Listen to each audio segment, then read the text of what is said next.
Yes, it does take training, and some people are using other things too as well, I guess, tasers and on their own. They had to get special permission for the police department to have them too, correct?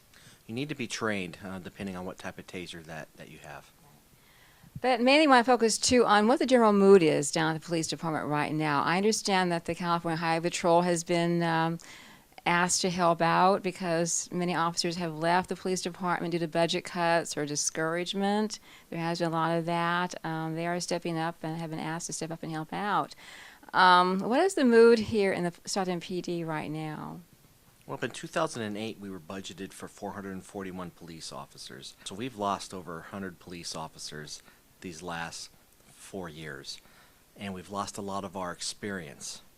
We've lost veteran officers that have been on a job for 15 plus years, our gang experts, our narcotic experts, and basically officers that work patrol. And what we're seeing now, them going to other agencies where there's a better pay and benefit package. And right now, what's positive though is we are hiring, and we've been doing that all year, and we're hiring these new rookie police officers to replace our veteran officers. And what we got to realize though, these rookie officers are just right out of the police academy, and our field training officers have a lot of work to do to train those officers so they can get up to the level of our veteran officers that have left. Now, I just interviewed 4 young men who had just graduated from the Delaware College Police Academy, and they were so excited to be joining the police department and or sheriff's department. 3 at least wanted to join the police department, and one was leaning toward the sheriff's department. They were just anxious to get out there and fight crime. It's part of our story. Now, this is because they're new to it. Do you find the officers, and yourself included, what is the general mood and the feeling after you've been doing this for a while, especially now? I've been fortunate that I've been able to go to different assignments throughout my career, so I'm just not in one assignment. So I've got to see a variety of different roles that a police officer takes. I mean, what brings back good memories is I remember my first day here as a police officer, just like those new graduates from the police academy. It's an awesome time. It's fun. It's exciting. You're out there chasing the bad guy. And to keep these officers healthy, both physically and mentally, we have to get them in different assignments so that they can get their expertise just not in one area. You know, you always start out as a patrol officer, but we always tell our officers when you have a chance to go become a burglary detective, do it. A domestic violence detective or over in the vice and gang unit, just so that you don't get burned out, because in any profession, whether you're a football player, a doctor, a teacher, if you're in it for so long, eventually you will get burned out. Yes, I was going to ask you. That does happen. They do get discouraged. There's this, especially now with so much crime and frustration. The burnout does occur where they go in excited and optimistic and ready to go out and help, and they want to go out and help. But after a while, there's this sense of frustration and despair that they're not able to catch all the criminals right away. And right now, there's crime, with the crime being so high, it's bound to affect the officers' attitudes and their feelings. And the stress issues must be tremendous right now. We know there's a chaplain program. I just heard about Bob. His name is Bob Gordon, I believe. No, Morgan. He's been reaching out to the police officers to relieve that stress, to be there to encourage them. Do they officers really find that helpful, the chaplain program here? Oh, most definitely. Our chaplains are amazing. Here in the city of Stockton, we have the largest contingency of chaplains in the United States that's working at a police department. Our chaplains go through a chaplain academy where they get taught, about the stress what a police officers go through. And when we have critical incidents, whether it's an officer-involved shooting, a barricaded suspect, our chaplains actually respond, whether it's just to be there for the officers or to pass out water or go get food. So there is that positive rapport that's going on. And just a couple of weeks ago, the chaplains had their annual dinner, and there was over 400 people there, and a lot of them are police officers, just showing our support to the chaplains. It's a great program. And yes, I understand that Bob Morgan was also asking people to give Bibles we found in Christian stores recently. Do you approve of that? Or I wonder sometimes if you can read the Bible and be a police officer because there's so much about forgiveness in there. Or is it just helpful and that's encouraging because you never know from day to day what's going to happen? I think for some officers it's definitely encouraging. We do have a Bible study group here at the police department where not only sworn officers participate but also some of our civilian officers. And it's just another way that they could reach out, talk about the dealings in law enforcement or even in their own personal life. That's wonderful to know. So we know that Stockton crime is high right now. We can't deny the statistics are there. They're real. What do you think, as I asked others, that can be done to solve this problem? Well, what we've really been doing these last couple of months is outreach to our community. We've been attending town hall meetings, neighborhood watch meetings, being very open and transparent that there is the crime problem here in Stockton. You know, we're not going to hide anything. What we need to do is to get involved. And a good example is what happened yesterday at the Wells Fargo bank robbery. As our officers got on scene, there was a witness who saw the suspect run out and go into another store there at the shopping center. Instead of that witness just turning their head and walking away, going in a different direction, that citizen engaged the officer and pointed exactly where the suspect was. And we've seen this happen over these last couple of months through our outreach and our social media. We're really heavy on Facebook and Twitter. And on our Facebook page, we have a Submit a Tip app. And so far, we've received over 250 tips that are coming in from our citizens. And some of these tips have led to arrest of drug dealers, gang members, and burglary suspects. With our limited resources, we can't do it alone. We need the help of our community, who are the eyes and ears of the Stockton Police Department. I asked you, 4 young men who just graduated, and Officer Bach too. Why did you want to become a police officer? I want to make a difference in our community. I want to help people.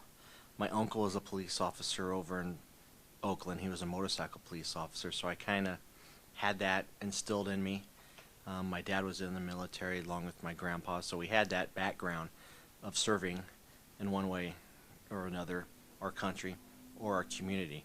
And growing up, being around police officers and actually taking AJ classes at Delta, I mean, just reaffirmed that I do want to be a police officer, and I still have at least 10 more years left of serving our community, and I enjoy every day waking up, coming to work to help people. Yeah, I hear that as a recurring theme from the police academy graduates, Officer Bach. They want to help people and uphold the law. Me, the recent graduates, they know that it's a risk. But one man said, well, so was building a house and falling off a roof, and we just want to be out there and help. So we do appreciate you. And anything else special I don't know about you, any awards you won that we don't know about that perhaps you would like to share, or moments in your career that were especially meaningful?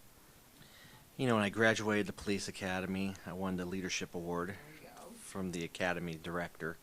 I've been lucky enough to receive several department recognition awards for good police work, whether it was as a school resource officer or as a robbery detective in our robbery homicide unit.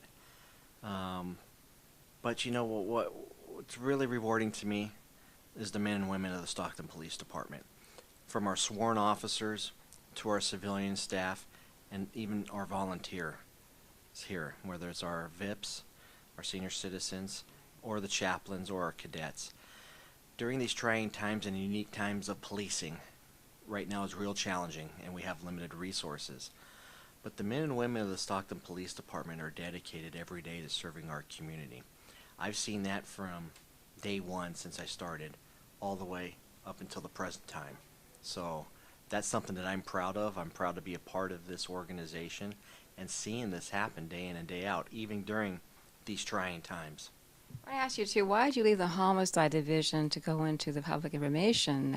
Were you just promoted that way, or is it a choice? You like the media? You had to talk to so many media people. And that must be a little bit stressful when they come to you all the time about crime, another crime in Stockton. You have to deal with this every day sometimes. From Sacramento, they come down from News 10, Channel 313, and the newspapers are always come to you. We read your name in the newspaper all the time. And what is it like for you to have to deal with that? And, of course, why did you change over to that in the first place? My first question was, why did you change the media? The chief's office asked me to be their public information officer, so I felt that was very honorable position. So of course I took it, and sure, it's been very challenging because as a detective and going to court and testifying in homicide cases and being questioned by the defense attorney, your answers are yes or no, and that's it. So one of the challenges is opening up to the media, and I've learned to do that over the time because I was in the beginning always under that impression, don't give out any information, it's just yes or no. But I know that the media has a job to do, and their story is very important because they have their bosses, their producers that, want their people to get the information. And it's very important for us as a police department to be open and transparent with our community and our citizens. So over time it's been a little bit easier for me to open up to the media and advise them exactly what's going on. That's something that I enjoy doing because our citizens need to know that there is obviously a crime issue here and that their police department needs their assistance. Well, we really appreciate that because you're all over the place right now. We see your name listed in the newspaper constantly, and not a good thing all the time, but you handle it well, and we appreciate you. And we want to again thank you for all of your help and your assistance. And we know there is a volunteer program here. Can you tell us a little bit about that? We know you don't have a lot of time today. The volunteers are usually older citizens, aren't they? Retired people? Yes, we have a Volunteer in Police Services, our VIPS program. That's a program for individuals that are 40 years or older. We also have a cadet program for young kids that want to become in law enforcement, and that starts at age 14. And we also have the chaplaincy program for the clergy in the area that want to be part of the police department. And we have a reserve police officer program for people that have gone through the police academy. They just can't find the job yet, so they can come on as a reserve and volunteer their time. I want to ask too, we talked earlier about the California Highway Patrol joining you, and now you're working with them. That's a bit different. Now, how is that going to work out, you think? Well, like we've talked about, we have limited resources, violent crimes on the rise, so our California Highway Patrol, thanks to the governor and the CHP commissioner, allowing their officers to come into Stockton and work side by side with us, and they're going to be working with our community response teams, and those officers go into the most violent neighborhoods where there's gang violence, shootings, and do proactive enforcement and have a high visibility for the neighbors. And as we end this report, you want to give a message to the public about anything in particular, a special message to those who will be watching this special report about crime in Stockton and what your thoughts are about what's going to happen as we go throughout the next few years. What your thoughts are, any advice you want to give to the public today? Sure. What I'd like to reach out to our public and let them know that the men and women of the Stockton Police Department are here to serve you. Right now is very challenging times for the police department due to limited resources and the financial impact that we've seen here in the city of Stockton. We want to give the best quality of service to you, and we need your help. We need you to be the eyes and ears of the police department. I encourage all of you to like us on Facebook and follow us on Twitter. And if you see a crime or know someone who's a suspect in the crime, we need you to report that so that our investigators can follow up on your leads so that we can go out and make arrests and put these people in jail. Well, thank you, Officer Silva, for meeting with us today.